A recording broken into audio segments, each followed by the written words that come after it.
And thank you for joining me today. My name is Elizabeth Barker, and I manage the Lone Star program over at BookNet Canada.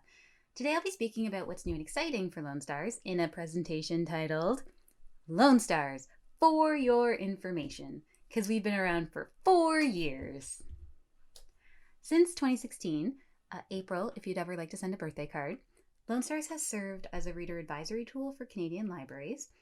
Library staff from across the country have selected over 500 books in over 50 lists for 2 audience groups, adult and juvenile.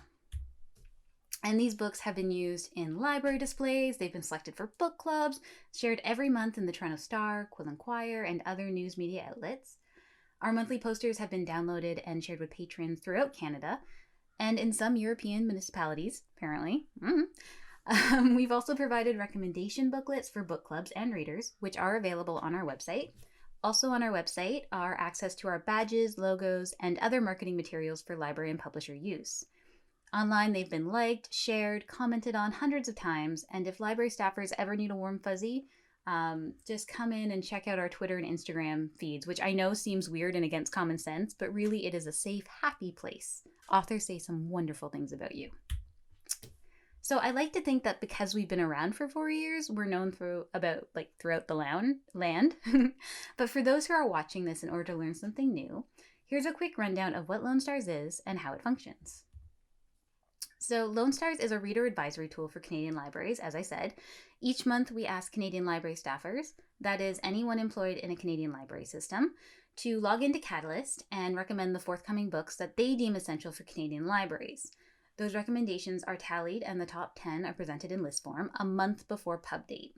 For the junior list, the nomination period is exactly the same, but the lists are released every 2 months and contain the top 10 titles of those corresponding months.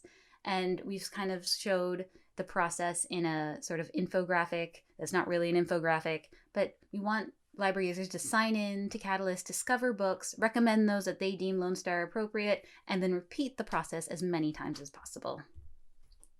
So this brings me to some changes that have occurred since the last time we spoke. There are 2 major alterations, a language change and a process overhaul.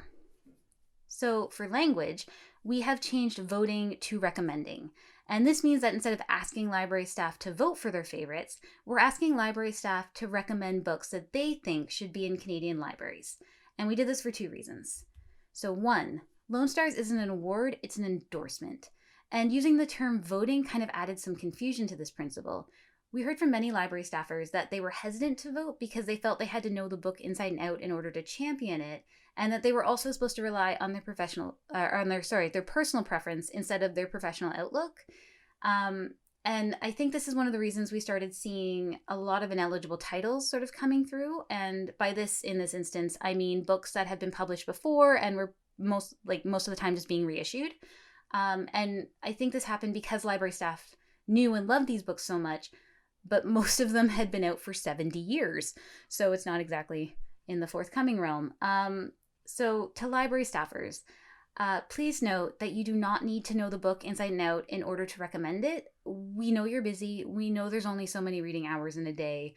But what we're asking is if you're scanning through a book and kind of your library senses start tingling, consider it a Lone Star pick. And 2, we wanted to better clarify what we're asking for. So we want library staff to give us their professional opinion of what books, and we know based on the little information that they have, they think Canadians should be aware of. And so in a way, for the adult list at least, we're alluding to hidden gems, but we're not explicitly asking for hidden gems. We're looking for books that essentially represent a certain person, place, or thing well. And if that's the most general statement you heard today, yes, it is open-ended for a reason. We want library staff to recommend based on their own criteria. We at BookNet don't want to dictate what we think Canadians should care about. And now, that being said, we're not asking if a forthcoming book will circulate well. We're asking, should this book have a chance to circulate throughout Canada? And so for an example, is there a book that promotes or personifies a region of Canada? And really, this can be any region of any country, but does it do it well? Is there a local author that someone across the country might not know about? Is there a book coming down the pipeline that, in your opinion, just hasn't been talked about enough? So basically, we're just wanting to know, Has a publisher struck gold? Are they representing a situation or a group particularly well? And from these wonderings, I should say, a list is born. Now, the other major change for library users is that you may have noticed that there is a new button in Catalyst. It is a recommend button. It says recommend, has a little bit of books beside it, and only library users can see it. So the new recommendation mechanism is a simple click and confirm. Instead of filling out a list like we asked you to before, you hit the recommend button, a pop-up pops up, you save it, and you're done. And the pop-up will even know what list this title it could be a part of. So in this example here, this book by Anthony Richards could potentially be a September 29 adult top pick. Unfortunately, I am sad to announce that this book did not make the September 2019 list. I'm sorry to kind of down the presentation a little bit. But the good news is the functionality for leaving a review or a link to a review is still very much there, but it's been enhanced. You can use you can now edit reviews and recommendations even after they've been made. They can remove reviews just completely long after the recommendation has been made, and really hope this doesn't happen though.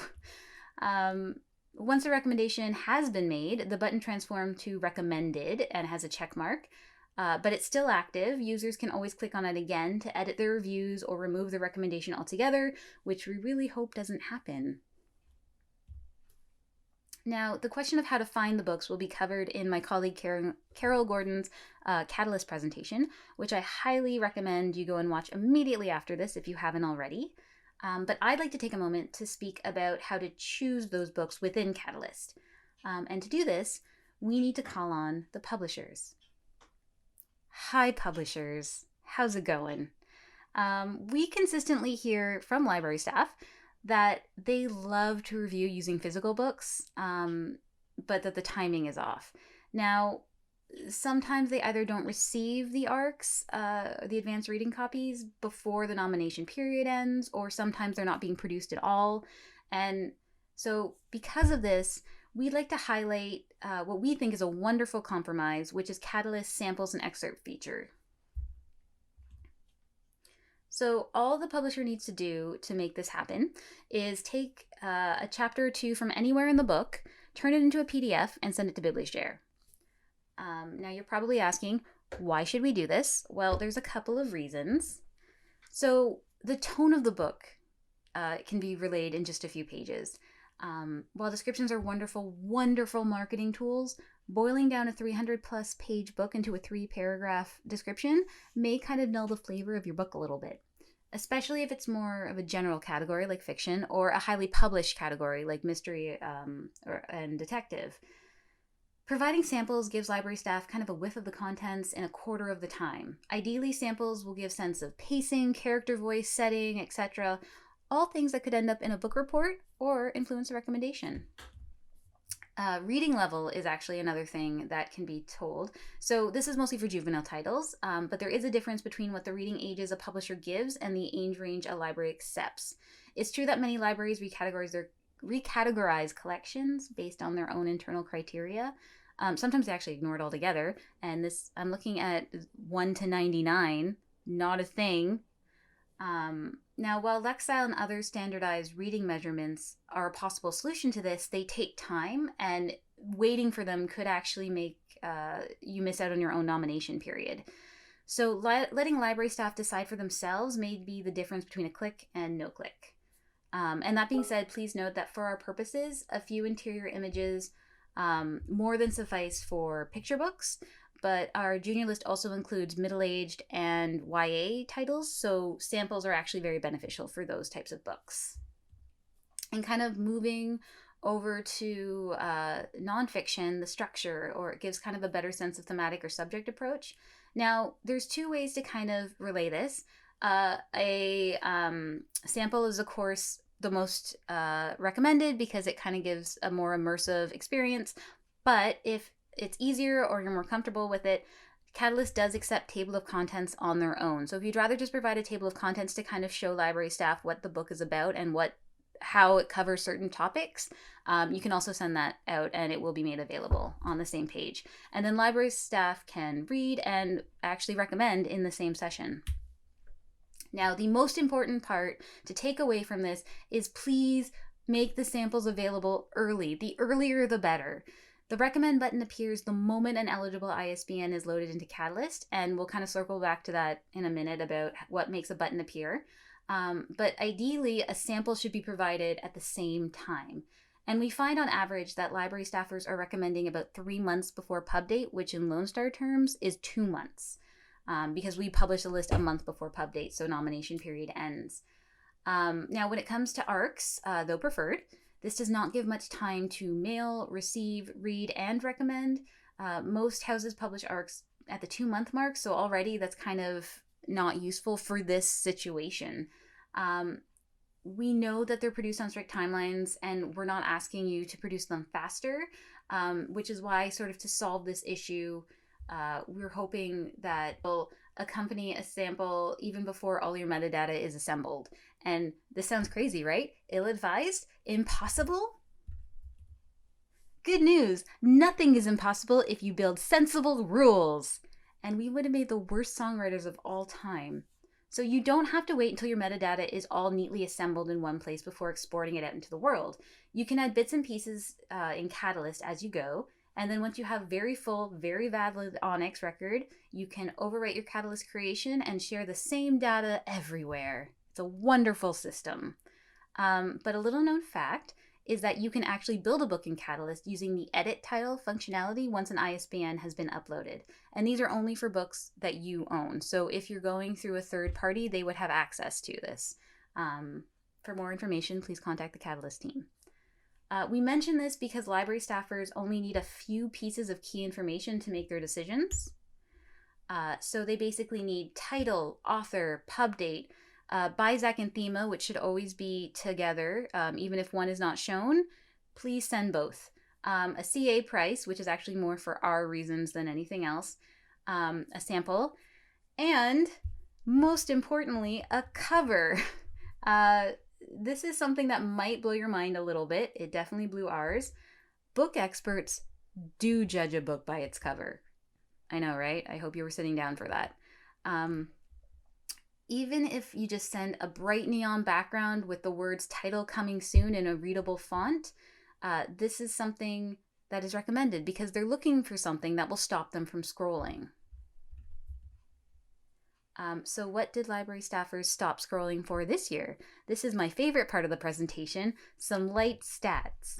So this is depending on how you define year though, because we did a little reorganizing. And previous to this, our data has been based on calendar year, so when the book was published. But we found it wasn't giving an accurate picture because 2016 was missing about 5 months. So we reorganized it to program year. So that would be lists May to April. And the following are based on that. So if you're looking at the last couple of years, you won't actually see similar results. So this year's list included 69 individual BIZAC codes, which is a 25 increase from last year, which had 55. When consolidating those individual codes into the overarching genres, the top 5 books looked something like this. At number 5, we have a tie between biography and comics and graphic novels. Number 4 is cooking. Number 3 is fantasy. Number 2 is mystery and detective. And then we have a first place tie with literary fiction and thrillers. Now, this chart that you're looking at right now actually shows the changes from last year. Year 3 is in purple, year 4 is in fuchsia. And you'll see here that the number 1 spot has again gone to literary fiction, but it's actually decreased, as has thrillers. However, cookies has a rise going, and it shot up 4%. And the number 1 spot is again literary fiction. However, it's tied this year, which is kind of strange. But you'll see it's actually a decrease, as is thriller. However, cooking has kind of shot up from 8th place last year, up 4%. So what we noticed, and we can't say this with any definitive authority, but there's people own a lot more Instapots. Has anyone else noticed this? In terms of fiction and nonfiction division, in terms of division between fiction and nonfiction titles, this year saw the most nonfiction titles to date, climbing 38% from last year, which is very exciting. The final tally was 74% fiction, 26% nonfiction.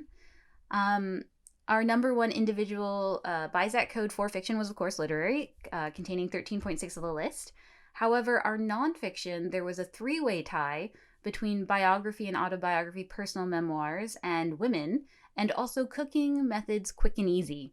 Again, Instapots. And each of those held about 1.8% of the list. This year also marked the first time juvenile titles could be recommended for Lone Stars. While only 6 lists are produced a year, as opposed to the 11 and 1 bestseller list for the adult, the nomination period, as I said, remains the same. So our main takeaway this year, our predictions were way off. We thought we'd see nothing but YA titles, but the list turned out a little differently. So 41% of the combined list were picture books, mostly fictional, dealing with social themes such as self-esteem, friendship, and even immigration. 30% went to YA titles, which were primarily fiction again, but many were graphic novels, which was kind of surprising. Nonfiction was mostly represented by middle grade content and made about 23% of the overall titles. Looking at the list of a whole, 29% of those were authored by Canadians. In comparison, for the adult list, the past year, 33% of the titles were were authored by Canadians. Unfortunately, this is down slightly from the 38% we saw last year. However, overall, looking at the adult list, cumulatively, we see that 36% of total recommendations are Canadian. Now, we have to note that a few of those books do share the same author, but they are different books and published in different years. So we kind of asked ourselves, why is that? Some of it may be due to underreporting, due to the contributor tags being left out of the metadata. But unfortunately, we kind of see that it's in line with how readers are engaging with Canadian content. Recently, we see from the Canadian Book Consumer Survey from 2019 that about 34% are positive that they're reading about a Canadian character. Now, a contributor code should be present in all Onyx records, regardless of whether or not your author is Canadian. But as always, it's kind of a chicken and egg situation. Retailers and online wholesalers won't support it because they don't see the need, or worse, they don't see it enough in the data they're receiving. If publishers continue to put their data where our collective desires are, that is, to easily discover Canadian content, then that vocalization will hopefully be heard further down the supply chain.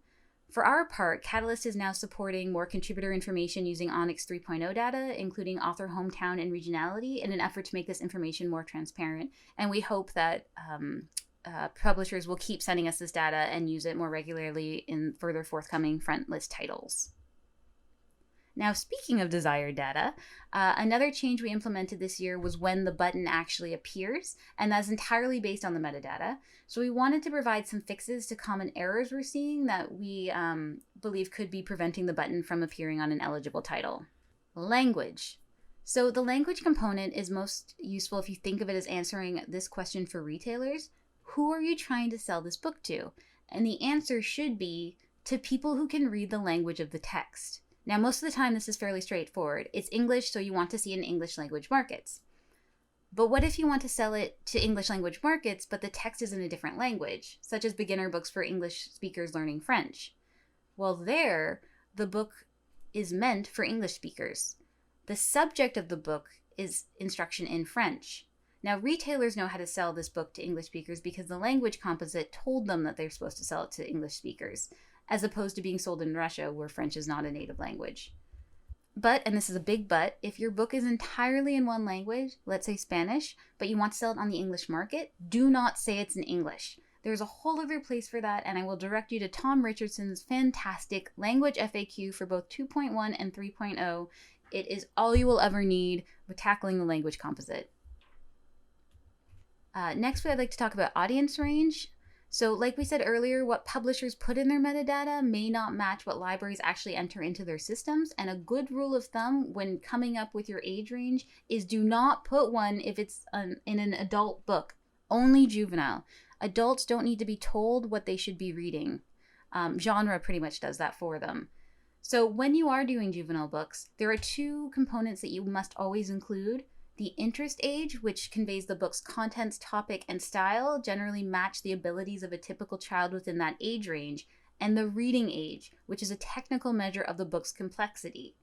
So just remember that when you're doing, this is when you get a Lexile measurement, you would put it in there. Remember to keep your age ranges narrow and consult a children's librarian if able. And most importantly, never, ever, ever, ever, ever put anything to 99 ever that is not a real thing. And remember, whenever possible, get certified by a reputable educational tool or organization and ensure you include all your measurements for reading levels as soon as you get them. Another point of confusion has to do with related product. We see it's often designated the same book in a different format as a comparable title. This is not really useful, so let's set the record straight.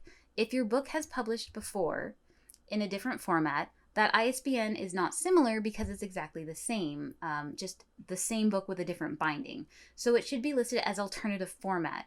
And from this is list 51, code 6. If your book hasn't published before and you're looking to say, hey, this book that you should know about already is kind of like my book that's coming out next, then you're looking at using similar product, which is code 23 in list 51. For Lone Star purposes, it's very important to include whether or not your book has published before. This is the difference between an eligible and an ineligible title. Now, as of right now, only library users can see the recommend button. If a publisher is ever concerned about whether or not a button is appearing, please always reach out to Lone Stars, either through our website, lonestars.ca, or directly by email to lonestars@booknetcanada.ca. And library staffers, if you're ever unsure about how you can get involved or continue to participate in the Lone Stars program, please send us an email. We'd love to hear from you. And as always, we encourage you to sign up for our newsletter to receive list announcements, publisher updates, recommendations for recommendations. And don't worry, all are sorted by account type. You will not be inundated with information that you cannot use. And of course, if you're a Canadian library staffer, please sign up for your free Catalyst account and let us know what we'd like to see on the Lone Stars list. You can follow us on Facebook, Twitter, Instagram, Tumblr, Goodreads, and Pinterest. And we hope you like library puns and book quotes. Thank you so much for watching, and we hope to see you next year.